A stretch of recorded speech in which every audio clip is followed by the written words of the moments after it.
ያዳዬ ይሄው እነሆ እውነተኛ የተወለድሽበት ቀን ደረሰ። እኛም በየጊዜው ልደቴ ነው እያልሽ ከምታስከብሪው የውሸት ልደት ተገላገለ።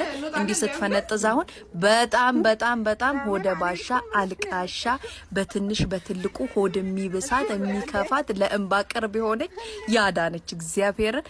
እናም ደግሞ በዛው ልክ የጓደኝነት ልክ ሰው ባስፈለጋችሁ ሰዓት በሙሉ ለማንኛውም ለደስታ ለሐዘን አጠገባችሁ የሚኖር ሰው ማናት ካላችሁኝ ያዳናት ቁም ነገር አዋቂ ጨዋታ አዋቂ ቤተሰብ እንዴት ይመራል የሚለውን እምታስተምራችሁ ብዙ ነገር የምታሳይ ጓደኛዬ ነው። እግዚአብሔር እንግዲህ ሰዎችን ነው የሚሰጠን። ፈጣሪ ከሰጠኝ ሰዎች መሀል ነሽ ብል ምንም የማካብደው ነገር አይደለም። ፈጣሪ ደግሞ በውስጣችን ገብቶ ረጅም ዓመት አብረን በጓደኝነት የምንቀጥልበት ቤተሰብ የምንሆንበት ጊዜን ያምጣው ምኞቴ ነው። በቃ በዙሪያ ያለ ሰው እንዲሰራ እንዲያገኝ እንዲለወጥ ከልቧ የምትጥር የምትተጋነች ለኔ ደግሞ በጣም በቃ ምን ልበልሽ ውለታሽ አለብኝ። 9 ዓመት ኑሪልኝ። ሃፒ በርዝዴይ በሉልኝስ